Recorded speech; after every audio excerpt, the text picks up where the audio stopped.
नमस्कार, मैं हूं सर्वमित्र और हरियाणा विशेष में आप सभी का स्वागत है। इस वक्त की बड़ी खबर आ रही है, हरियाणा के पूर्व सीएम हुकम सिंह का निधन हो गया है। गुड़गांव के मेदांता अस्पताल में आखिरी सांस उन्होंने ली। कल पेट में दर्द की वजह से मेदांता में भर्ती करवाया गया था। मेदांता रेफर करते वक्त एम्बुलेंस मिलने में हुई थी देरी। 17 जुलाई 1990 से 21 मार्च 1991 तक वो मुख्यमंत्री रहे थे हरियाणा के। तो हरियाणा के पूर्व सीएम हुकम सिंह का निधन हो गया है। गुड़गांव के मेदांता अस्पताल में कल पेट में दर्द की वजह से मेदांता में भर्ती कराया गया था हुकम सिंह को। चलिए इस पर और ज्यादा जानकारी सुनील यादव गुड़गांव से हमारे संवाददाता हमारे साथ ऑनलाइन पर जुड़ गए हैं। सुनील, जानना चाहते हैं, कल ही रेफर किया गया था और रेफर करते समय यह खबर आई थी कि एम्बुलेंस मिलने में देरी हुई थी और एम्बुलेंस में कोई डॉक्टर और अटेंडेंट भी नहीं मिला था उन्हें। बिल्कुल सर मित्र, ये कल ही खबर आई थी जब कल इनको शाम को यहाँ पर गुड़गांव के मेदांता अस्पताल में भर्ती कराया गया था। तो इनके परिजनों द्वारा ये आरोप लगाया गया था कि इनका 12 फरवरी से रोहतक के पीजीआईएमएस में इलाज चल रहा था, क्योंकि इन्हें सांस लेने में तकलीफ थी। इस वजह से वहां पर इनका इलाज चल रहा था। वहां सांस लेने की जो तकलीफ थी वो काफी हद तक ठीक हो गई थी, लेकिन दवाइयों के चलते इनके पेट में दर्द होने लगा था। उसके बाद पीजीआई रोहतक एमएस से इनको ट्रांसफर किया गया, रेफर किया गया कि गुड़गांव मेदांता अस्पताल में इन्हें भर्ती कराया जाए, क्योंकि इनकी पेट का जो दर्द था वो जो है डॉक्टरों से ठीक नहीं हो पा रहा था। इस वजह से उन्हें यहाँ के लिए रेफर किया गया था डॉक्टरों द्वारा। लेकिन वहां पर ऐसा आरोप इनके परिजनों ने लगाया कि वहां से किसी प्रकार से एम्बुलेंस जो है देरी से मिली इनको, और दूसरा ये कि जो एम्बुलेंस थी उसमें ना ही कोई अटेंडेंट और ना ही कोई डॉक्टर उनके साथ भेजा गया। तो कहीं ना कहीं बड़ी लापरवाही एक डॉक्टर द्वारा देखी गई। आज दोपहर इनसे कृषि मंत्री ओम प्रकाश धनखड़ भी मिलने गए थे। उस समय तक ये जानकारी दी गई थी कि सरकारी डीपीआरओ के द्वारा कि इनकी तबियत में कल से सुधार है, काफी सुधार है। अभी इनका जब पोस्टमार्टम होगा तो उसके बाद बातें क्लियर होगी कि आखिर क्या वजह रही कि इनका आज निधन हो गया। क्योंकि शाम को ही 4 बजे की अगर बात करें तो 4 बजे करीब सरकारी डीपीआरओ की मेल द्वारा प्रेस को सूचित किया गया था कि आज इनकी सेहत में सुधार हुआ है। और अब से करीब 1 घंटा पहले 6 बजे के करीब इन्होंने जो है अंतिम सांसें ली है। हरियाणा के मुख्यमंत्री रहे हैं 1990 से 91 के बीच, जनता दल के ये मुख्यमंत्री रहे हैं, कद्दावर रहे हैं। अपनी कॉन्स्टिट्यूएंसी से 3 बार। बहुत बहुत शुक्रिया सुनील, बहुत बहुत शुक्रिया इस तमाम जानकारी के लिए। तो जिस तरीके से कल ही रेफर किया गया था पीजीआई रोहतक से मेदांता में इनको, और आज उनका निधन हो गया है। इस वक्त हमारे साथ रणदीप सिंह जुड़ गए हैं, हुकम सिंह के भतीजे। रणदीप सिंह जी, स्वागत आपका एवं तहलका हरियाणा पर। हुकम सिंह जी नहीं रहे हैं, कितनी बड़ी क्षति मानते हैं आप परिवार के लिए भी और प्रदेश के लिए भी? परिवार के लिए तो ये कमी हो ही नहीं सकती, भारी हो गया जी। ये तो परिवार के लिए जी, परिवार के लिए बड़ी दुख की घड़ी है जी। जी, और ये हुकम सिंह की पूर्ति तो हो ही नहीं सकती जी। इतनी भारी पूर्ति हुई है जिनकी जी। हाँ जी। और आज ये बताया जा रहा था कि उनकी तबीयत में सुधार हो रहा था कल से। हाँ जी, तबीयत में सुधार हुआ था जी। 4 बजे तक तो बिल्कुल नॉर्मल थे जी। जी। और ये अचानक इसका हार्ट अटैक का दौरा सा आया था जी। जी। हाँ, तो हार्ट अटैक आते ही बस हो लिए जी। ठीक है, बहुत बहुत शुक्रिया हमारे साथ जुड़ने के लिए रंजीत सिंह जी। तो निधन हो गया है अभी मेदांता अस्पताल में गुड़गांव में। कल ही भर्ती करवाया गया था पीजीआई रोहतक से और आज हुकम सिंह नहीं रहे।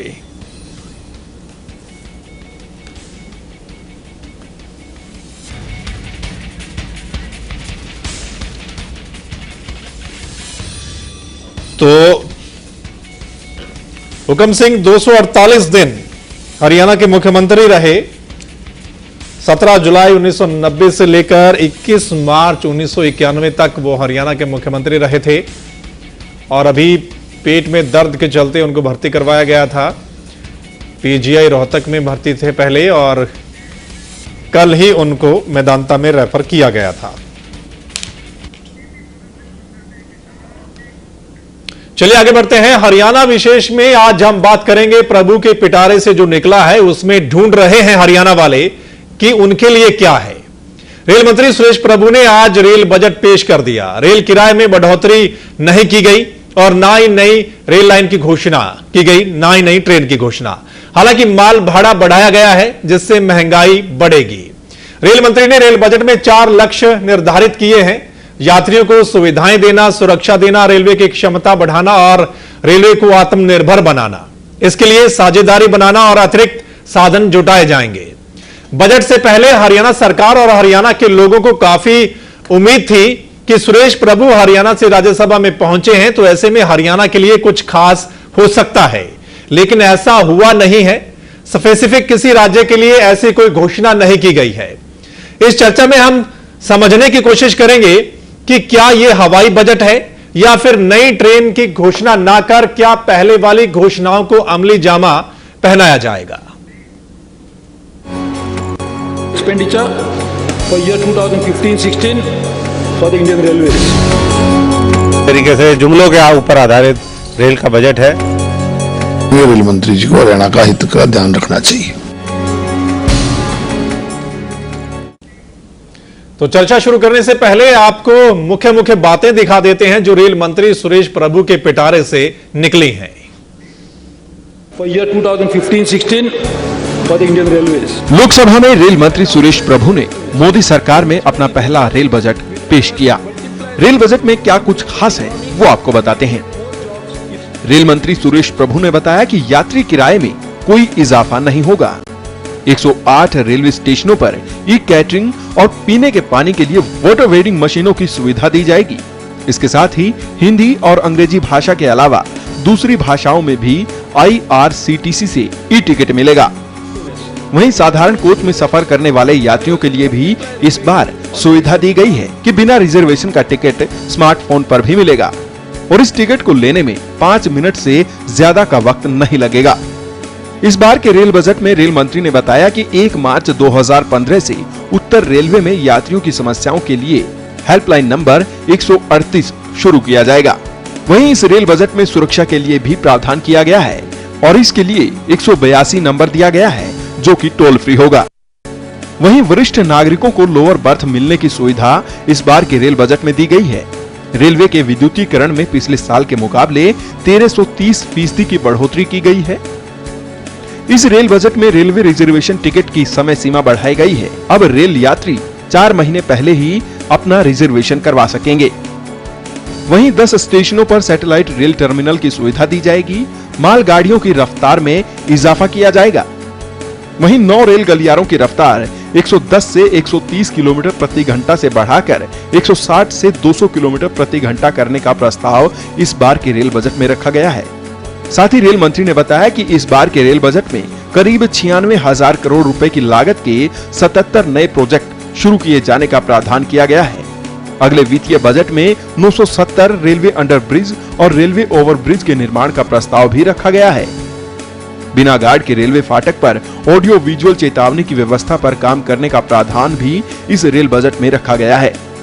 साथ ही कायाकल्प के नाम से भारतीय रेल की तकनीक का आधुनिकीकरण किया जाएगा। चलती गाड़ियों में बर्थ की अद्यतन उपलब्धता के लिए स्टेशन नेविगेशन प्रणाली शुरू की जाएगी।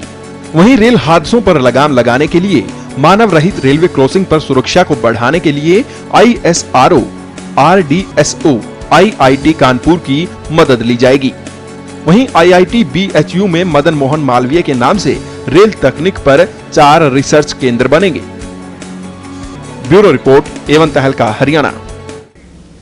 इस रेल बजट पर कांग्रेस नेता और पूर्व रेल मंत्री पवन बंसल का क्या कुछ कहना है वो सुन लेते हैं।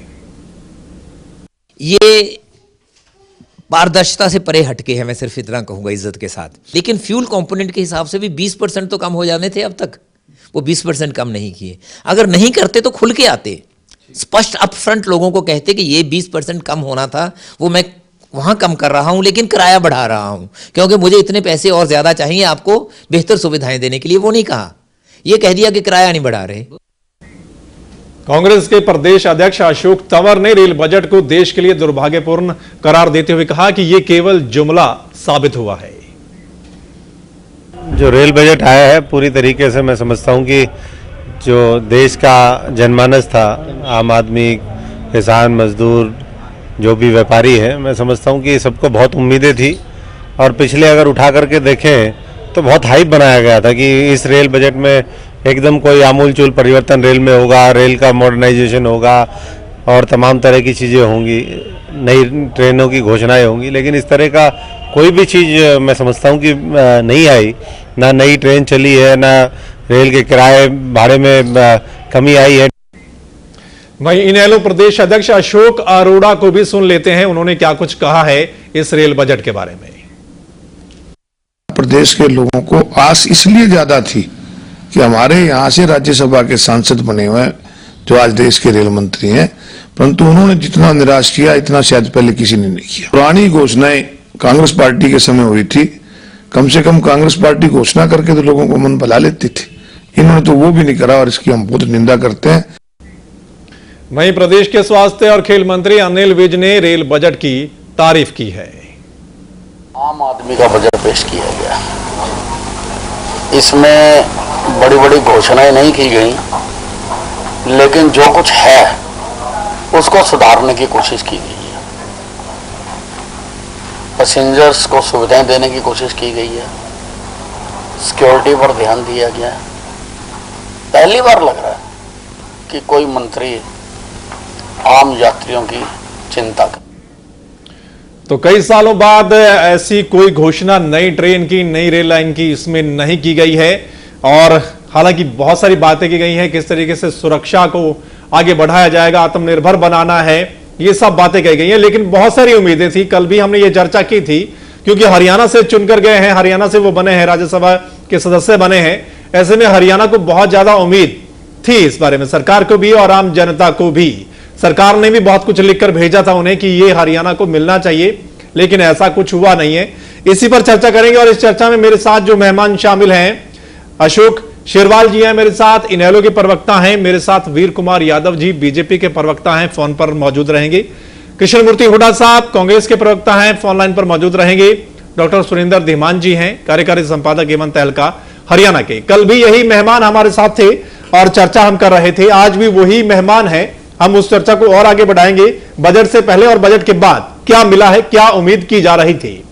वीर कुमार यादव जी, आपके पास सबसे पहले आना चाहूंगा। कल आप भी बता रहे थे कि बहुत कुछ हम उम्मीद कर रहे हैं, बहुत कुछ सरकार ने लिखकर भेजा है, सांसद भी तकरीबन वहां जाकर मिले हैं, अपने अपने इलाके के लिए बहुत कुछ मांगा है उन्होंने। लेकिन आज जब पिटारा खुला है वीर कुमार यादव जी, उसमें से कुछ भी नहीं निकला हरियाणा के लिए। सबसे पहले तो मैं अभी जैसे आपने भी ब्रेकिंग न्यूज में दिखाया था, आदरणीय कर्ण सिंह जी के निधन पर मैं अपनी और पार्टी की ओर से श्रद्धासुमन अर्पित करता हूं और जो प्रभावित परिवार है, संतप्त परिवार के प्रति संवेदना हम व्यक्त करते हैं जी। दूसरा, जो आपने आपकी जो रिपोर्ट दिखाई, उन सब बातों पर चर्चा किए बगैर मैं एक बात आपके सामने रखता हूं कि शायद ये पहला बजट है जो किसी एक प्रदेश की बजाय देश का बजट हम जिसे कह सकते हैं जी। इस बजट पर किसी एक प्रदेश का ना लगाव है, ना झुकाव है और ना ही किसी प्रकार का प्रभाव है जी। सुविधा, सुरक्षा और स्वच्छता पर विशेषकर जोर दिया गया है। इस बजट में हमारी कमिटमेंट है कि जो हम कहेंगे वही करेंगे और जो करेंगे वही कहेंगे जी। ये नहीं पहले की तरह लोक लुभावनी व सस्ती लोकप्रियता के लिए हम घोषणाएं कर दें लेकिन अमल में ना ला पाए।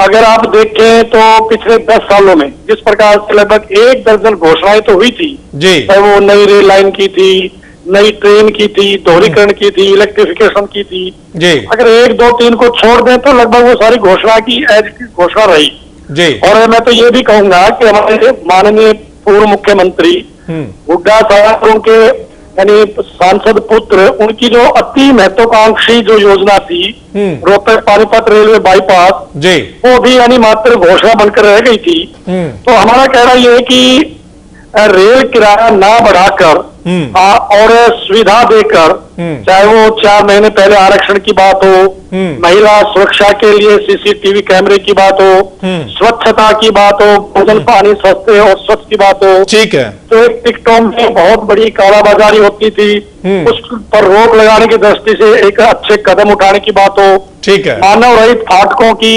जहाँ हादसे होते थे अलार्म की दृष्टि से, हरियाणा भी लगभग 119 यानी मानव रहित फाटक थी जिनके माननीय मुख्यमंत्री से लिखा भी था।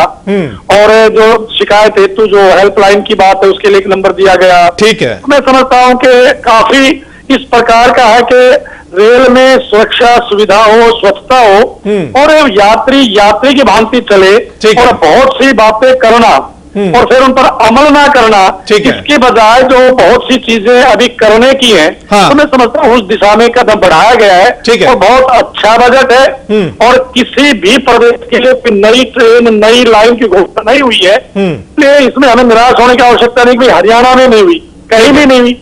तो ना रेल किराया बढ़ाना, ना नई रेल ट्रेन चलाना, नई रेल बिछाना। ठीक है, चलिए यादव साहब, हम भी समझने की कोशिश करेंगे कि क्या वाकई में ये एक अच्छा रेल बजट है। और एक सवाल आपके पास लेकर आऊंगा, उससे पहले हम दूसरे मेहमान उनके पास भी चलेंगे कि रेल किराया नहीं बढ़ाया लेकिन माल भाड़ा जरूर बढ़ा दिया है, जिससे महंगाई बढ़ सकती है। डॉक्टर ज़ीमान साहब, मैं आपके पास आता हूं, आप भी बहुत सारे आंकड़े लेकर आए हैं। एक पिटारा उनका खुला है, एक पिटारा आप खोलिए कि ये जो बजट है, जो बीजेपी वाले कह रहे हैं कि हमने नई घोषणाएं नहीं की हैं, हम ओवरऑल जो पहले बहुत सारी घोषणाएं की जाती थी लेकिन उन पर अमली जामा नहीं पहना जाता था, हम अच्छे तरीके से काम करेंगे, चाहे पीछे वाली योजनाएं हैं उनको आगे बढ़ाएंगे या हम सुरक्षा प्रदान करेंगे, आत्मनिर्भर बनाएंगे, उस हिसाब से किसी एक राज्य की तरफ कोई झुकाव नहीं है, कोई लगाव नहीं है, पूरे देश का बजट है। सरमित जी, रेल बजट क्योंकि देश का बजट है और हमारा क्षेत्रीय चैनल है, हम इसको हरियाणा के लोगों के संदर्भ में रेल बजट के माध्यम से बताना चाहते हैं कि हरियाणा के लोगों को क्या मिला। बिल्कुल, अगर हम पूरे देश के रेल बजट की बात करेंगे तो वो बात अलग होगी। वो तो सब हमारे जो लोग हैं उन्होंने सुन लिया, लेकिन हम इस चर्चा में अपने नेताओं के, अपने जो गेस्ट हैं उनके माध्यम से सिर्फ ये बताना चाहेंगे कि हरियाणा के लोगों को क्या मिला। क्योंकि हरियाणा हर व्यक्ति अपना चीज भी देखता है कि मुझे क्या हासिल हुआ, पूरे देश को क्या हासिल हुआ, पूरे गांव को क्या हासिल हुआ, पूरे गांव में से उसको क्या मिला। ठीक है, तो कहीं ना कहीं ये एक बात मानसिकता हमारी रहती है। ठीक है, हरियाणा के संदर्भ में अगर देखा जाए, पूरा जो प्लान बनाया है उस प्लान में भी बहुत कम मिलने की संभावना है। हालांकि क्योंकि जिक्र किसी भी स्टेशन का नहीं किया है, जिक्र किसी भी लाइन का नहीं किया है, तो क्योंकि मद में कोई पैसा रखा है, उस मद का कुछ हिस्सा कहीं ना कहीं सभी राज्यों को मिलेगा, जिसमें उन्होंने कहा कि कुछ 2 स्कीमें हैं जो सभी राज्यों के लिए हैं, उसमें से हरियाणा को भी कुछ ना कुछ मिलेगा। लेकिन जहां तक ट्रेन चलाने की बात थी, ट्रेन चलाने की बात, तो मुझे ऐसा लगता है कि जरूरी नहीं हो बजट में रखो, बजट में पैसे का, नई रेल लाइन का कहां पे पैसा खर्च होना होता है उसकी ज्यादा डिस्कशन होता है। नई रेल का एक परंपरा चली आ रही थी कि रेल बजट में नई रेलें चलाने का, रेलगाड़ियां चलाने का घोषणा कर दी जाती थी। हो सकता है उसकी भी घोषणा कभी ना कभी इसी रेल बजट जिस दिन ये पास होगा तब कर दी जाए, या बीच में कभी भी कर सकते हैं। ठीक है, लेकिन इसमें मिला क्या हरियाणा के संदर्भ में, मैं पूरे रेल बजट पे नहीं जाना चाहता, क्योंकि आपने बहुत कुछ दिखाया। बिल्कुल बिल्कुल, इसमें कहा गया कि जो एक रिजर्व सीटें होती हैं, एक अनरिजर्व सीटें होती हैं। उसमें क्या है कि 5 मिनट पहले तक अगर ट्रेन चल रही होती है तो उस वक्त टिकट मिल जाए। ठीक है, एक तो 5 मिनट ऑपरेशन के नाम से को सुविधा मुझे लगता है जो पूरे देश के साथ साथ हरियाणा के लोगों को मिल सकती है। ठीक है, जो हरियाणा से चढ़ेंगे, किसी भी ट्रेन में चढ़ेंगे। ठीक है, एक जो फायदा और होने वाला है, मोबाइल से अपनी एक मोबाइल पे रिजर्वेशन का टिकट का SMS आएगा, वो एक मान्य होगा। जो टिकट के जो चेकिंग करने वाले लोग होते हैं, आपकी अगर SMS आ गया उस पे सीट रिजर्वेशन का, तो वो एक प्रूफ माना जाएगा। ये एक बहुत बड़ी सुविधा लोगों को मिलने वाली है, जो कि सामान्य तौर पर कई बार प्रिंट नहीं मिलता था, कहीं कुछ नहीं मिलता था। ठीक है, ये एक अपग्रेडेशन है, सर्विस की अपग्रेडेशन है। ठीक है, नया इसको हम कुछ नहीं कह सकते। अपग्रेड किया गया। बिल्कुल। तीसरा जो बिंदु है कि शिकायतें करने के लिए और सुरक्षा के लिए जो अलग अलग टोल फ्री नंबर किए हैं, वो भी एक्सटेंशन ऑफ सर्विसेज हैं। क्योंकि आजकल इंसिडेंट्स होते हैं तो उस इंसिडेंट्स में वो कर सकते हैं। जो एक बड़ा प्रोजेक्ट जो रखा है, जो अगले 5 साल का एक विजन उन्होंने कहा है कि 8.5 लाख करोड़ रुपए जो आपने बताया है, उतने का निवेश करने की इच्छा जताई है, अपनी कमिटमेंट बताई है। उसमें से 2 लाख करोड़ रुपए का एक जो बड़ा चंक है, सबसे बड़ा चंक जो है, वो जो रेलगाड़ियां उनकी गेज बढ़ाना, डबल करना, ट्रिपल करना, 4th करना, ठीक है, और विद्युतीकरण करना, इसके ऊपर सबसे ज्यादा जोर दिया गया है। आप एक अच्छा ड्राफ्ट बना सकते हैं, बनाने में आपको बहुत अच्छा आपको कहा जाए, क्योंकि अगर आपका ड्राफ्ट ही अच्छा नहीं होगा, प्लानिंग अच्छी नहीं होगी, तो काम कैसे होगा। बिल्कुल बिल्कुल। लेकिन उसमें जो सबसे बड़ा सवाल अब सबके सामने खड़ा है कि आपने बना तो लिया कि मैं इतना बड़ा महल बनाऊंगा, उस पे इतना बड़ा सारा पोर्च होगा, गाड़ियां होंगी, धन जुटाना, वो धन कहां से आएगा। ठीक है, ये एक इंपॉर्टेंट बात है। ठीक है, उसमें से 48% के आसपास जो टोटल इन्होंने बताया है प्लान में, हाँ, वो बाहर या तो कॉर्पोरेट्स हैं, घराने हैं, पीपीपी मोड है या कोई और दूसरे घराने हैं, ठीक है, उनके माध्यम से 48% का पैसा जुटाना चाहते हैं। हाँ, वो आगे भी हम चर्चा करेंगे और स्पेसिफिक हरियाणा को क्या मिला है वो आपने सभी देख लिया। किसी भी राज्य को ऐसा स्पेसिफिक नहीं मिला है। ओवरऑल सभी के लिए घोषणाएं की गई हैं, सभी के लिए अपग्रेड, जो भी स्कीम अपग्रेड की गई है, जो भी सुविधाएं हैं वो पूरे देश के लिए हैं। कृष्ण मूर्ति हुड्डा साहब हमारे साथ बने हुए हैं, कांग्रेस के प्रवक्ता हैं। हुड्डा साहब, आप किस तरीके से देखते हैं? हालांकि आपके जो प्रदेश अध्यक्ष हैं उनका बयान हमने सुन लिया है, पवन बंसल जी पूर्व रेल मंत्री, उनका बयान हमने सुन लिया है। आप क्या कहेंगे इस रेल बजट के बारे में? मैं तो कहूंगा जी, खोला पहाड़ निकला चूहा। कल हम डिस्कशन पे थे, वीर कुमार जी इसी चैनल पे इसी वक्त डिस्कशन पे थे। हाँ। और वीर कुमार जी मुझे नहीं पता था इतनी जल्दी पलट जाएंगे, 24 घंटे भी नहीं हुआ अभी तो पूरे। अच्छा। 24 घंटे कल तो उम्मीदें कर रहे थे रेल मंत्री से बहुत ज्यादा जी, कि हमने इसको चुन के भेजा है यहाँ, और बहुत उम्मीदें हैं। और आज वीर कुमार जी इतनी जल्दी पलट गए, हमें उम्मीद नहीं थी इतनी जल्दी पलटने की इनकी। और इस रेल बजट से बीजेपी का 4 चरित्र और चेहरा सामने आया है हरियाणा के लोगों के सामने। मुख्यमंत्री ने एक कमेटी बनाई थी स्पेशल जी, जो रेल की जो जितनी भी वो है उनके बारे में वो डिस्कस करेंगे। वो कमेटी फेल होगी जी। जितने एमपी थे, लंबी चौड़ी लिस्ट से एक एक एमपी 20-20 रेल की लाइनों की लिस्टें लेके गए थे। सब कुछ हरा रह गया। मैं तो ये कहता हूं कि ऐसा मजाक हरियाणा के लोगों के साथ इस रेल मंत्री ने किया है कि वो आज तक किसी भी रेल के किसी उसने नहीं किया। आज हमारे यहाँ जो बुनियाद गिरन हो चुकी है, रोहतक से महम से हांसी, 1 रुपया नहीं दिया उसको। क्या हमसे पता नहीं कौन सी बिस्मिल्लाह कर निकाल रहे हैं ये लोग। और जो हमारा यहाँ का था सोनीपत के अंदर वो कोच फैक्ट्री का था, 2 बजट बीजेपी के आ चुके हैं जी। मैं कहता हूं कमाल कर दिया इन्होंने, 1 रुपया नहीं दिया। तो मैं तो कहता हूं कि इनके एमपीओ को इस्तीफा दे देना चाहिए। एक बार जाके प्रधानमंत्री के पास पेश हो जाना चाहिए कि इतनी हमारी बेइज्जती हो रही है। क्या मुझे बताओ इनके एमपी क्या शक्ल दिखाएंगे?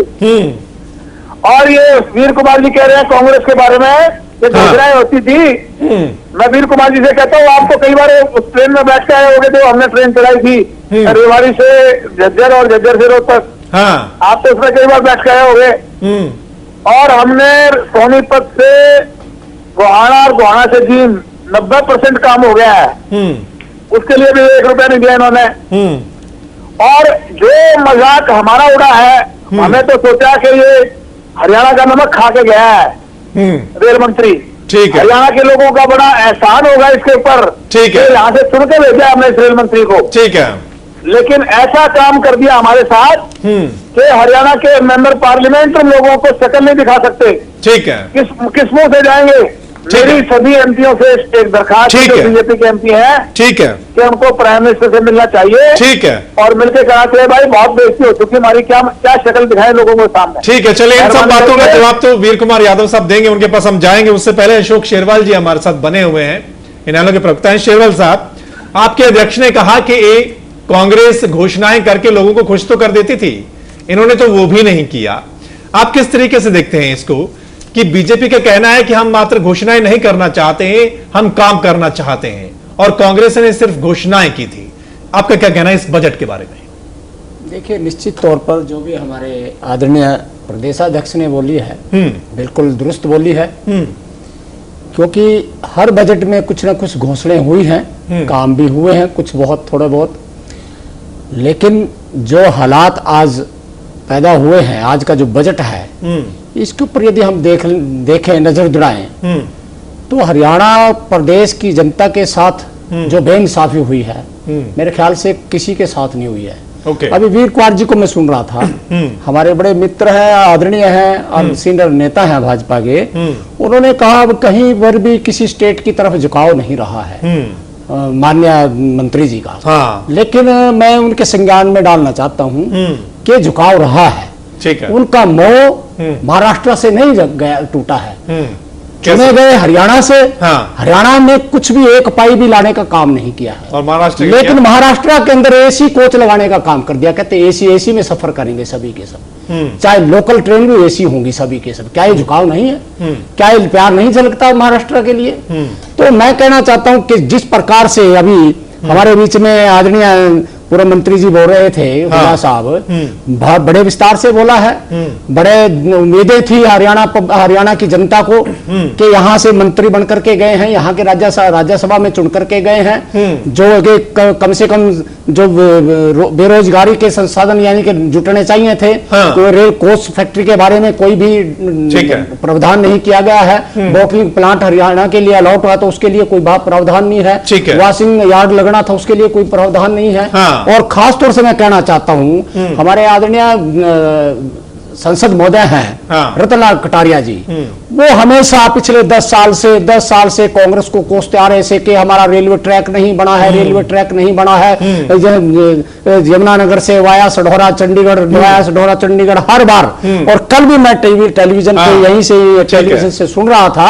तो मैं कहता हूं आज आदरणीय रतनलाल कटारिया जी फील्ड में लोगों के बीच में क्या मुंह लेकर के जाएंगे, क्योंकि उनका एक ड्रीम प्रोजेक्ट जो हमेशा बोलते थे, शैलजा ने बहन शैलजा ने कुछ नहीं किया, बहन शैलजा ने कुछ नहीं किया। तो अब मैं कहता हूँ इसी प्रकार से इंटरनेशनल स्टेशन की बात कर रहे थे हम अम्बाड़ा को। मैं कहता हूँ जहां पर सन 1997 के अंदर अंग्रेज रेलवे को हरियाणा के अंदर छोड़ करके गए थे, आज भी रेल हरियाणा के अंदर वहीं खड़ी है। ठीक है, कोई भी इसमें कोई भी। चलिए यादव साहब, आपने सुन लिया कांग्रेस के प्रवक्ता को भी और इनेलो के प्रवक्ता को भी यही कहना है हरियाणा के साथ बहुत बड़ी नाइंसाफी है, और महाराष्ट्र को फिर भी उन्होंने कह दिया कि एसी में सफर करेंगे महाराष्ट्र वाले। वीर कुमार जी, तो लगता है अभी वीर कुमार जी हमारे साथ नहीं है, शायद अभी कुछ दिक्कत है। हम दोबारा फिर कोशिश करेंगे उनके पास जाने की। डॉक्टर धीमान साहब आपके पास आते हैं जी। इन सब बातों को आप किस तरीके से देखते हैं? निश्चित तौर पर कि उम्मीदें तो बहुत बड़ी थी। चलिए नई रेल की घोषणा नहीं पूरे देश में नहीं की गई, नई रेल लाइन की घोषणा नहीं की गई, कम से कम बहुत बड़ा प्रोजेक्ट रेल कोच फैक्ट्री की बात तो हो ही सकती थी कि उसको क्या आगे बढ़ाया जाएगा या फिर वैसे ही ठंडे बस्ते में डाल दिया है। आप किस तरीके से देखते हैं? देखो, पूरे 53 पेज के बजट का जो अनुमान उन्होंने पेश किया है, 53 पेज में कहीं रेल कोच फैक्ट्री का जिक्र नहीं है। ठीक है, एक जगह रेल कोच फैक्ट्री का जिक्र आता है, वो रेल कोच फैक्ट्री का यहाँ लगाने के लिए नहीं। ठीक है, वो आता है कि हम जो नए कोचेज बनाएंगे, उसके लिए हम अपने रेल कोच फैक्ट्री बनाएंगे और एक और जगह उन्होंने कहा वहां बनाएंगे। ठीक है, दो चीजें और थोड़ा सा बताने वाली हैं।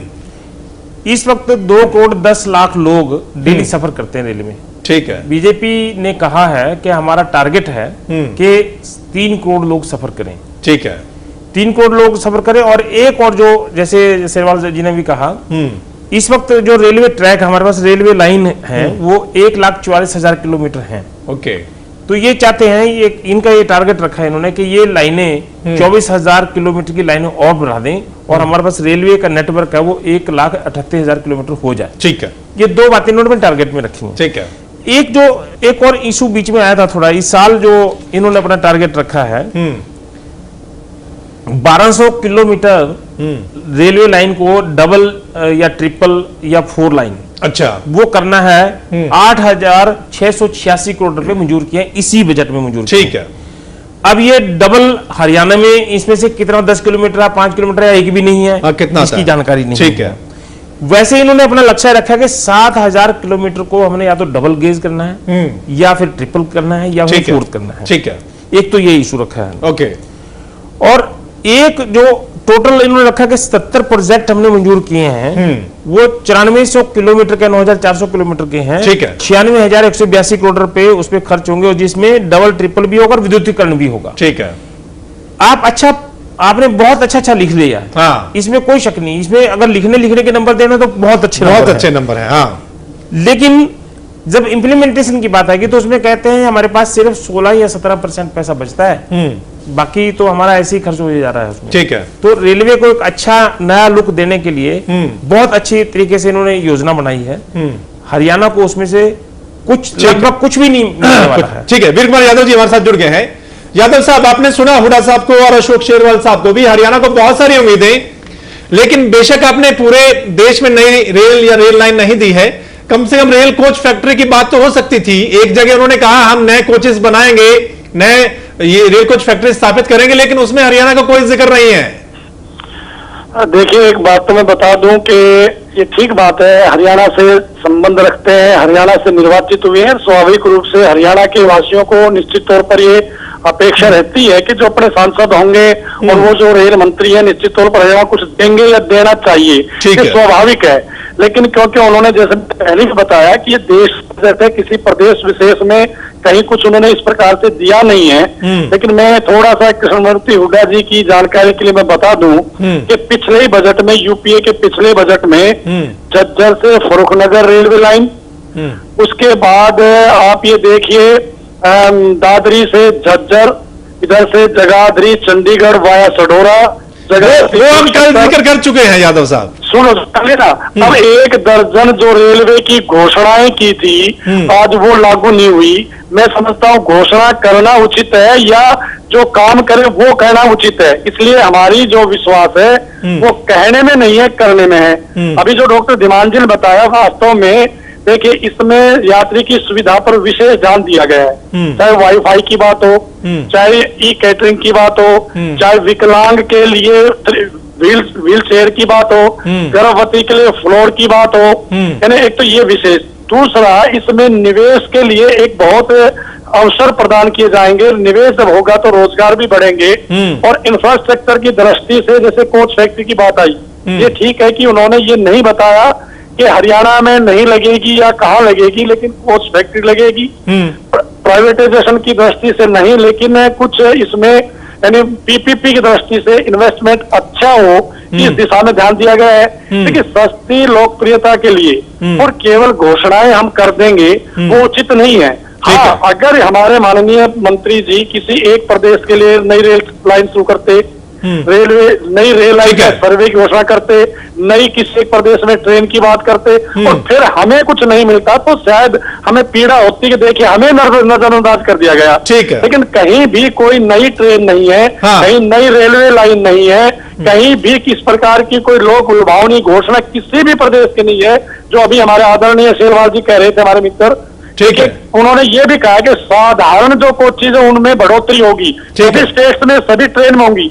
108 गाड़ियों के लिए उन्होंने जो ये टिकटों की बात की है, ठीक है, 200 नए स्टेशन की बात की है, उन्होंने जो मानव रहित फाटक जो 119। चलिए यादव साहब, ये भी बातें घोषणाएं लग रही हैं, कितना आगे इस पर काम होगा ये भी बड़ी देखने वाली बात है। मैं आऊंगा आपके पास से एक दो सवाल और बहुत बड़े महत्वपूर्ण है, लेकिन यहां वक्त एक छोटे से ब्रेक का, जल्द वापस लौटते हैं। चलिए, इस वक्त हमारे साथ दीपेंद्र हुड्डा जुड़ गए हैं। दीपेंद्र हुड्डा साहब, स्वागत है आपका हेमंत हल्का हरियाणा पर। धन्यवाद। हुड्डा साहब, हम कल भी चर्चा कर रहे थे, कल भी आप हमारे साथ जुड़े थे, उम्मीदें बहुत ज्यादा थी, लेकिन आप किस तरीके से देखते हैं इस रेल बजट को? देखिए, मैं समझता हूँ कुल मिला के इसमें थोड़ी निराशा ही हुई है, क्योंकि काफी उम्मीदें थी इस बात को लेके कि जो पिछला बजट आया था तब ये कहा गया था, जो सदानंद गौड़ा जी ने पेश किया था जब रेल के किराए बढ़ाए गए थे, कि आधारशिला रख रहे हैं और अगले साल पिटारा खोलेंगे लोगों के लिए, नई योजनाएं आएंगी। उसके बाद इसमें और इस बार तो जो मंत्री हैं रेल मंत्री वो हरियाणा से ही चुन के गए राज्यसभा में, तो हमें बेहद उम्मीद थी कि कुछ नए प्रोजेक्ट जरूर आएंगे। अगर आप देखें, ना तो कोई नई रेल की लाइन प्रदेश में मंजूर हुई है, ठीक है, ना ही कोई नई ट्रेन प्रदेश में दी गई है, ना ही कोई और कई ऐसे प्रोजेक्ट्स जो ऑलरेडी मंजूर हुए थे, जैसे सोनीपत की रेल कोच फैक्ट्री थी, ठीक है, और 4 रेल की लाइनें थी, अग्रोहा फतेहाबाद मेवात वाली लाइन और यमुनानगर चंडीगढ़ वाली, उनमें कोई धनराशि का आवंटन नहीं किया गया है। ठीक है, और इसके अलावा जो 2 प्रोजेक्ट्स जिनमें धनराशि पिछले साल और उससे पिछले साल से आवंटित है ऑलरेडी, जिसमें रोहतक में हासी लेद की लाइन है, जिसमें 143 करोड़ 50 लाख रुपए मैंने खुद आवंटित करवाए थे। ठीक है, उसमें पिछले 1 साल में केवल 4 करोड़ और 60 लाख रुपए का खर्च सरकार कर पाई है। ठीक है। तो जो उस रेल की लाइन में जो पैसे आवंटित करवा के गए हम, ठीक है, उसको तो केवल खर्चना है, वो तो बैंक में पड़ा पैसा, मगर सरकार ने केवल 4 करोड़ और 60 लाख। अच्छा दीपेंद्र जी, इस पर उनका यह कहना है कि हम सिर्फ घोषणाएं नहीं करते, हम काम करेंगे। और कांग्रेस की सरकार ने जो घोषणाएं की थी रेल को लेकर, उनमें से बहुत सारी जिन पर काम ही शुरू नहीं हुआ। देखिए, साथ के साथ मैं ये भी बता दूं कि अगर आप देखें हरियाणा में जी 30 साल 2005 से पहले के 30 साल देखें आप, 85 से लेकर 2005 तक, तो आपको दिखाई देगा कि हरियाणा के अंदर 75 से लेकर 2005 तक, तो आपको दिखाई देगा कि हरियाणा के अंदर कुल में 1 रेल की लाइन बनी थी। और पिछले 10 वर्ष के अंदर अगर ठीक है, तो जींद सोनीपत की रेल की लाइन बनकर तैयार हुई, रोहतक झज्जर रेवाड़ी रेल की लाइन बनकर तैयार हुई, मेट्रो के प्रोजेक्ट 3 मेट्रो, गुड़गांव का मेट्रो का प्रोजेक्ट, बहादुरगढ़ का मेट्रो का प्रोजेक्ट, फरीदाबाद बल्लभगढ़ का मेट्रो का प्रोजेक्ट वे बनकर तैयार हुआ। अब लोग उसमें अपनी सर्विसेज ले रहे हैं। तो और प्लस ये जो इसके अलावा ये 4 नई रेल की लाइनें और मंजूरी और मिली, जिसपे अभी जिसके बारे में तो मुझे ये लगता है कि जो ये कह रहे हैं उनसे ये या तो उन्होंने धरातल पे देखा नहीं है। जो रेल के जो मैं बता रहा हूँ आपको, रोहतक झज्जर रेवाड़ी रेल की लाइन, हर रोज इसमें डेली पैसेंजर ट्रैफिक करते हैं, जो यात्री जो सफर करते हैं, या जींद सोनीपत रेल की लाइन, उनको ये लोग क्या कहेंगे? तो धरातल पे है। तो हमने रेल की लाइनें बनवा, हम तो ये कह रहे हैं कि हमने जो ये रेल की लाइनें मंजूर कराई और जो बना के जिसपे यात्री सफर कर रहे हैं, ठीक है, अभी इनको 1 साल हो गया। पिछले साल भी आधारशिला रख रहे थे, अब पूरे 1 साल में कुछ नहीं हुआ। जैसे मैं आपको खुद बता रहा हूँ, रोहतक में हांसी रेल की लाइन, उसमें उसके बैंक के खाते में 143 करोड़ 50 लाख रुपए मैंने 2013 के अंत में सैंक्शन करा के डलवाए थे। ठीक है, उसमें से 9 महीने में सरकार ने केवल 4 करोड़ 60 लाख रुपए खर्च किए। तो ये कब, मतलब पिछला बजट भी आधारशिला बजट था, ये बजट भी आधारशिला बजट है कि कुछ नया मंजूर नहीं करेंगे, आगे के भविष्य की आधारशिला रखेंगे। तो आधारशिला कितने साल तक रखेंगे? क्योंकि हर साल, दूसरी बात, कोई नई ट्रेन नहीं। क्या कारण है? 10 साल में हर बार रेल बजट जब भी आया तो हरियाणा के बाटे हर वर्ष कई ट्रेन आती थी। और इस बार हरियाणा का जिक्र ही नहीं, कोई एक नई ट्रेन हरियाणा को नहीं मिली। ठीक है, बहुत वो भी अगले साल के लिए पोस्टपोन।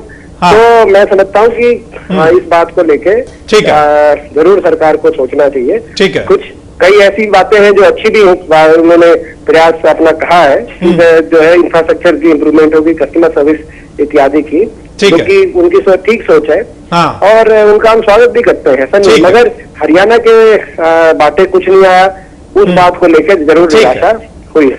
ठीक है, बहुत बहुत शुक्रिया दीपेंद्र जी हमारे साथ जुड़ने के लिए। तो ये बहुत अच्छी बात है कि अगर विपक्ष के नेता कुछ अच्छी बातों की तारीफ करते हैं, वो अच्छी बात है, और जो नहीं हुआ तो उसके बारे में तो कहा जाएगा निश्चित तौर पर। वीर कुमार यादव साहब, आपने भी सुन लिया, आप कह रहे थे सिर्फ घोषणाएं, दीपेंद्र हुड्डा कह रहे हैं कि पिछले 10 सालों में बहुत सारी रेल लाइनें आई हैं, बहुत सारी रेल चली हैं। अच्छा, मेरा सवाल यही आपसे, बेशक आपने रेल किराया नहीं बढ़ाया, लेकिन माल भाड़ा तो बढ़ेगा, जिससे महंगाई बढ़ेगी, यूरिया बढ़ेगी, दालों के रेट बढ़ेंगे और बहुत सारी चीजें जिनके रेट बढ़ जाएंगे, आम आदमी पर तो ये पड़ेगा ना। ये देखिए, रेलवे एक ऐसा प्रोजेक्ट है कि वहाँ संसाधनों की निश्चित तौर पर आवश्यकता होती है, इसलिए बहुत ही मिनिमम यानी कि इस दृष्टि से संसाधन जुटाने की एक प्रयास किया गया है। केवल रेल भाड़ा कोई बहुत ज्यादा नहीं बढ़ाया गया है, तो भी वो तो एक अलग बात है। दूसरा, जो अभी आदरणीय दीपेंद्र जी एक बात कह रहे थे, क्योंकि पिछले 10 साल में, और जैसे मैंने कल भी एक निवेदन किया था, हुड्डा साहब उससे डिसएग्री करेंगे, कोई बात नहीं है, कि ये 2 रेलवे लाइन जो जींद से वाया गोहाना सोनीपत और रोहतक से वाया झज्जर रेवाड़ी, ये वास्तव में एनडीए के समय में ही इसका सर्वे हुआ और इसको मंजूरी मिली। ये बाद में क्योंकि सरकार इनकी आई तो निश्चित तौर पर बजट अलोकेशन इन्होंने किया और करना भी था, ये अच्छी बात है। लेकिन एनडीए ने उसकी शुरुआत की, इसमें कोई दो मत नहीं है। दूसरा देखिए, अभी पवन बंसल जी ने 2 प्रोजेक्ट दिए हरियाणा को, एक तो रेल कोच फैक्ट्री की और दूसरा ये जैसे मैंने कहा बाईपास की थी रोहतक पानीपत वाली, लेकिन वो संसाधन नहीं जुटा सके। और मैं तो ये भी कह रहा हूँ कि इन्होंने भी केवल घोषणा करके रहेगी, बाकी घोषणाओं में छोड़ भी दूं। ठीक है, तो ये तो अति महत्वाकांक्षी घोषणा थी माननीय हुड्डा जी के, मुख्यमंत्री जी की भी, इनकी भी। तो केवल वो आप करिए जो आपके पास संसाधन है उस दृष्टि से। एक बात और आप इसको मैं बता देता हूँ, इस बार का ये जो रेलवे बजट है, ये वास्तव में जैसे मैंने पहले बताया, कई दृष्टि से इस महत्वपूर्ण बजट है ये। चलिए समझ लेते हैं थोड़ा सा और। अशोक शेरवाल साहब, आप किस तरीके से देखते हैं जो माल भाड़ा बढ़ाया गया है? वो कह रहे हैं कि बहुत नॉमिनल सा है, हालांकि जब डीजल के रेट कम हुए हैं तो माल भाड़ा फिर भी बढ़ाया गया है। देखिए, मैं बिल्कुल भी वीर कुमार जी की बात से सहमत नहीं हूँ। माल भाड़ा यदि बढ़ाया गया है, यदि इसके पीछे हम जाएं, आज इंटरनेशनल मार्केट में तेल का भाव बड़े निचले स्तर पे गया है, तकरीबन 60% भाव नीचे गिरा है। तो मैं थोड़ा स्टडी कर रहा था, ठीक है, इस रेलवे विभाग में यदि हम लगाएं, तेल की यदि हम तुलना करें तो तकरीबन 20,000 करोड़ का फायदा रेलवे विभाग को होगा इस तेल से ही। तेल के रेट कम होने से? हाँ जी, तेल के रेट कम होने से ही तकरीबन रेलवे विभाग को 20 लाख करोड़ का 20,000 करोड़ का मुनाफा केवल इस तेल से ही होगा। तो मैं कहता हूँ तेल माल भाड़ा का यदि दूसरा यात्री का किराया नहीं बढ़ाया है तो माल भाड़ा भी नहीं बढ़ाना चाहिए था। माल यदि आप देखे एग्जीक्यूटिव क्लास के लिए या लग्जरी क्लास के लिए किराया बढ़ाओ, आप कौन मना करता है? वो पे करने के लिए रेडी है, पे कर सकते हैं। तो आज चलो गरीब का नहीं बढ़ाया, जो पैसेंजर का नहीं बढ़ाया है, बड़ी अच्छी बात है, लेकिन माल गाड़ी का यदि किराया बढ़ रहा है तो इसका इम्पैक्ट टोटल ओवरऑल हर चीज पे पड़ता है। ठीक है, उससे हर चीज पे महंगाई बढ़ती है, हर चीज का उसका इम्पैक्ट पड़ता है, इसलिए माल भाड़ा भी नहीं बढ़ाना चाहिए था। और जहां तक सवाल हरियाणा, खास तौर से हरियाणा प्रदेश के सवाल है रेलवे के लिए, आज कोई भी जिला हरियाणा के अंदर रेलवे से कनेक्टिविटी नहीं है। ठीक है, हाँ, तो हर जिला कनेक्टिविटी होनी चाहिए। ठीक है, और जहां तक मैं कहता हूँ संसाधन की बात है, मैं पिछली बार जो मैंने स्टडी करके आया जुलाई 14 के अंदर 1,64,374 करोड़ रुपए की इनकम यानी कि रेलवे विभाग से हुई। और पिछली बार 2012 के अंदर जो सेम पित्रोदा जो कमेटी है, 5 साल के लिए उन्होंने 7.5 लाख करोड़ की सिफारिश की थी कि खर्च होना चाहिए, तकरीबन 1.5 लाख करोड़ पर ईयर। तो लेकिन पिछली मौजूदा साल के अंदर सरकार ने केवल 64,305 करोड़ रुपया खर्च किया, यानी कि सिफारिश होती है 1.5 लाख करोड़ की और खर्च किया जाता है केवल 64,305। तो किस दिशा में हम रेल को ले जा रहे हैं? तो कैसे सुधार होगा? ठीक है, तो आज हम सुविधा की बात करते हैं, सुरक्षा की बात करते हैं, ये संसाधन के माध्यम से हम सब कुछ कर सकते हैं, लेकिन सबसे बड़ी चीज है लीकेज को रोकना। ठीक है, तो बिल्कुल हरियाणा के लोगों की बहुत नजर थी और बहुत उम्मीद थी। डॉक्टर धीमान साहब, आपके पास आता हूं। जैसा कि कृष्णमूर्ति हुड्डा साहब कह रहे थे कि सरकार ने तो एक कमेटी भी बनाई थी कि आगे किस तरीके से जो रेल के प्रोजेक्ट है उनको आगे कैसे बढ़ाना है। अब सांसद मुंह दिखाने लायक नहीं रह जाएंगे। सरकार ने बहुत कुछ लिखकर भेजा था लेकिन वो कुछ भी नहीं हुआ है। क्या लगता है कि वाकई में कि बहुत निराश प्रदेश की सरकार भी होगी? लोग तो हैं, प्रदेश की सरकार भी बहुत निराश होगी और कहीं ना कहीं यहां पर भी बैकफुट पे दिखाई दे सकती है। एक्चुअल में ये जो बजट है इसमें इसके 3 हिस्से किए हैं रेल मंत्री ने। एक तो जो आज हमारे सामने बजट पेश किया, बजट डॉक्यूमेंट, एक के साथ व्हाइट पेपर किया कि कहां से पैसा आ रहा है, कहां जा रहा है, कितना पैसा कहां जा रहा है। एक तीसरा, और उन्होंने कहा कि कुछ समय बाद हम विजन 2030 रेलवे के बारे में पेश करेंगे कि भारत में 2030 में किस किस प्रकार का रेलवे का इंफ्रास्ट्रक्चर, सुविधाएं, स्टेशन, ये किस किस प्रकार का होना चाहिए। वो कहते हैं हम कुछ दिनों के बाद पेश करेंगे। ठीक है, हरियाणा सरकार ने एच राइड नाम की कंपनी बनाई है जो कि रेलवे और हरियाणा सरकार मिलके वो रेलवे के प्रोजेक्टों को सिरे लगाएंगे। ठीक है, वो कंपनी तो बन जाएगी, कंपनी में कोई दिक्कत नहीं है। हाँ। क्योंकि प्रोजेक्ट तो जितने आएंगे या ऑलरेडी घोषित हैं उनको हाँ। कोई पैसा लगना है, क्योंकि जो घोषणाएं ऑलरेडी हो गई हैं वो उनमें से किन किन रेलवे लाइनों पे सर्वे का काम किया जाएगा, किन किन रेलवे लाइनों को अपग्रेड किया जाएगा, किन किन रेलवे लाइनों पर विद्युतीकरण किया जाएगा, ये आज के बजट डॉक्यूमेंट में नहीं है। अच्छा होता जितना पैसा जिस मद में दिया है, ठीक है, उस मद में साथ साथ लिख देते कि इसमें से ये पैसा इस हरियाणा के लिए है, उस लाइन के लिए है, या ये पैसा राजस्थान की उस लाइन के लिए है, ये उत्तर प्रदेश की उस लाइन के लिए है। वो क्योंकि क्लैरिटी नहीं है, ठीक है, इसलिए कोई भी राज्य का उसमें दावा नहीं कर सकता कि हमारे राज्य में आएगा। ये जरूर है जो 1-2 बातें इसमें बड़ी फिगर आ रही हैं, 2 आंकड़े बहुत बताने जरूरी हैं। ठीक है, जो यात्रियों से जो पैसा आएगा हाँ टिकट से, ठीक है, उसमें 16.7% की वृद्धि दिखा के 50,175 करोड़ रुपए तो उससे कमाने हैं। और माल ढुलाई से जिसकी आप बात कर रहे हैं कि जो आज 10% के आसपास जो रेशनलाइज, उसमें उन्होंने वर्ड का प्रयोग किया है रेशनलाइज, ठीक है, हम रेशनलाइज करेंगे, और वो बाद में उसमें अनाउंसमेंट किया बाद में, ठीक है, तो इस पे भी आपत्ति थी, हालांकि चलो कोई बात नहीं। इस वक्त देश के जो रेलगाड़ी है उससे जो माल ढुलाई होता है वो 100 करोड़ टन की माल ढुलाई होती है, ठीक है। इसका टारगेट इस सरकार ने रखा है कि ये हम बढ़ा के 150 करोड़ टन 150 करोड़ टन का हम माल ढुलाई करेंगे, तो नेचुरली उसका किराया भी ज्यादा आएगा। तो 1,21,423 करोड़ रुपए 2015-16 में रेल बजट में प्रावधान रखा है कि माल ढुलाई से आएगा। बिल्कुल। और एक मंत्री इनके जो है अनंत कुमार जी, उन्होंने इस बजट के तुरंत बाद घोषणा किया कि खाद का रेट नहीं बढ़ेगा, जो 10% बढ़ा भी है। जो मौजूदा जो रेट चल रहा है उसका खाद पर, उसका ढुलाई का माल ढुलाई जो माल बढ़ाया है उसका असर नहीं पड़ेगा। ठीक है। ये जरूर है कि जो 200 आदर्श स्टेशन बनाने हैं, 1052 के आसपास उनकी पहचान किया है कि आदर्श स्टेशन बनाने, मॉडल स्टेशन जिसको बोलते हैं। ठीक है। 200 स्टेशन में से हरियाणा का उसमें कौन सा आएगा ये अभी क्लैरिटी नहीं है। तो इसलिए हम हरियाणा के एंगल से जब इस बजट को ढूंढ रहे थे, ठीक है, तलाश रहे थे, तो 53 के 53 पेज में कुछ मिला नहीं। ठीक है, बिल्कुल। हम किसको कह सकते हैं कि हरियाणा को ये मिला? वो तो डॉक्टर धीमान साहब किसी भी राज्य के लिए नहीं मिला ना। नहीं। हाँ, जैसे जो स्पीड ट्रेन है 110 से 130 को बढ़ा के 160 से 200 किलोमीटर करना है। हाँ। उसमें हरियाणा का जो टच करता है शताब्दी एक्सप्रेस, अगर हम कर सकें तो ये हो सकती है। ठीक है। अन्य तो बाकी अन्य राज्यों के लिए है। ठीक है। बाकी यूनिवर्सिटी की घोषणा की है उन्होंने, उसमें जिक्र नहीं किया, लेकिन सबको पता है कि यूनिवर्सिटी जो है वो वाराणसी में जानी है, वहां पर रेल को वहां यूनिवर्सिटी बननी है। ठीक है। ये चर्चा है। यूनिवर्सिटी यहाँ पर नहीं आएगी।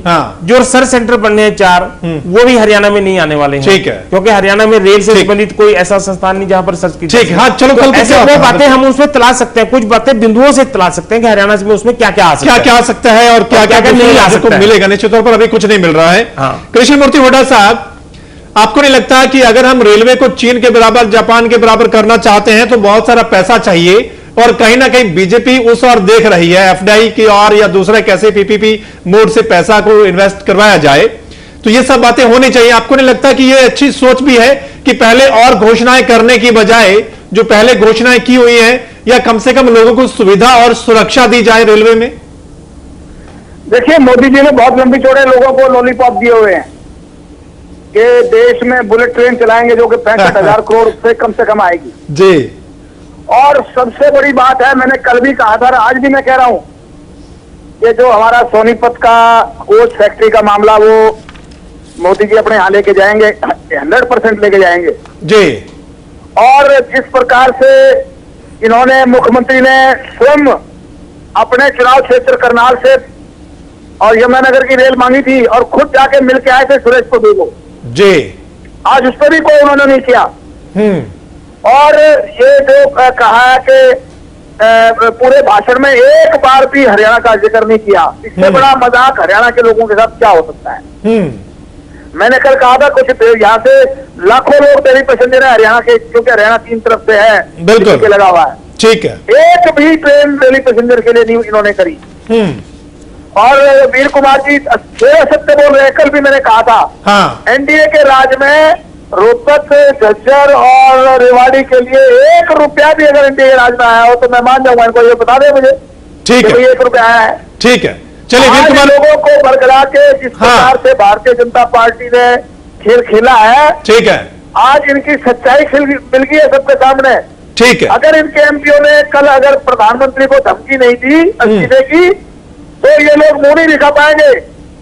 अगले चुनाव में इनकी ऐसी दुर्गति होगी कि ये याद रखेंगे जिंदगी भर। ठीक है। चलिए, वीर कुमार यादव जी हैं हमारे साथ। मिला के हमें निराश किया है, हमारा अपमान किया है, हरियाणा का अपमान किया है, और इस बात को हम बिल्कुल बर्दाश्त नहीं करेंगे। ठीक है। वीर कुमार यादव जी, जो कांग्रेस के प्रवक्ता वो कह रहे हैं हरियाणा के लोगों को निराश किया है, अपमान किया है, बरगलाया है, लॉलीपॉप देने में माहिर हैं बीजेपी वाले।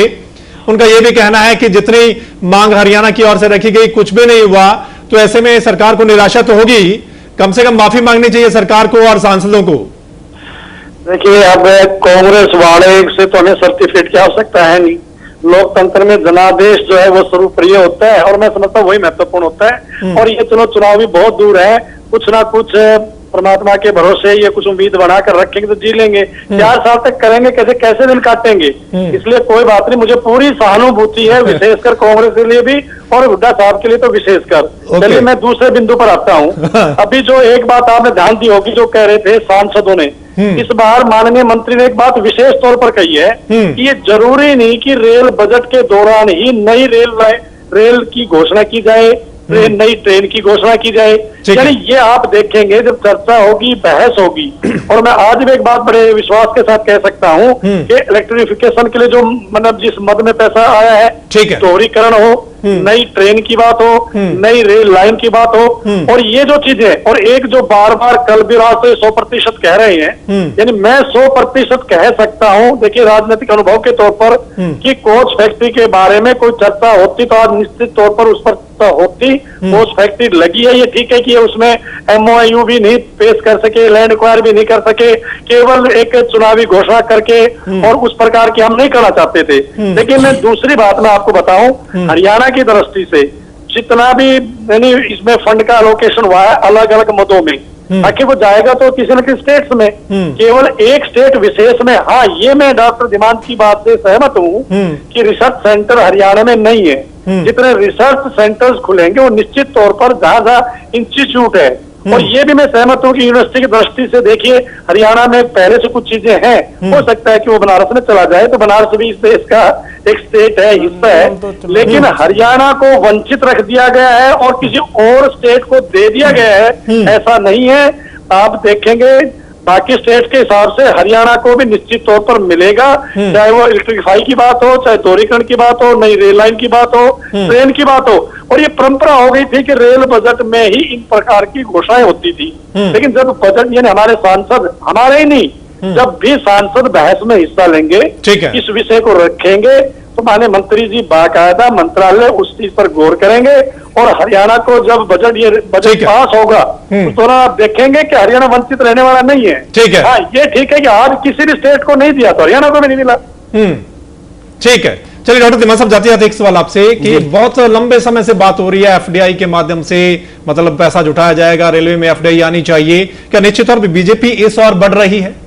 उन्होंने FDI का जिक्र पूरे बजट में वर्ड का प्रयोग नहीं किया है। हाँ। उन्होंने किया है कारपोरेट्स का, हाँ, PSUs का, जो हमारी पब्लिक सेक्टर यूनिट्स हैं, हाँ, उनसे, और जो हमारे दूसरे और लोग हैं, पेंशन है वहां से पैसा लेंगे, डेवलपमेंट बैंक से उससे कर्जा लेंगे। हाँ। इस तरीके से पैसा जुटाने की बात की है, PPP मोड में पैसा जुटाने की बात की है। हाँ। FDI की बात नहीं की है। लेकिन दो बातें और जो मैं कह सकता हूँ, थोड़ा सा उन्होंने बजट के साथ साथ अपने रेल के अंदर के सिस्टम के बारे में भी उन्होंने बजट में बात की है। हाँ। क्योंकि ये सारे का सारा रेलवे के बारे में था कि सुधार कैसे हो, तो उसमें टोटल बातें की। ठीक है, उन्होंने कहा कि जो टेंडरिंग प्रोसेस है, हाँ, वो अब GM लेवल पे ही उसकी मंजूरी दे दी जाएगी। एक अच्छा उन्होंने कोई काम किया कि उसमें दूसरी बात की है।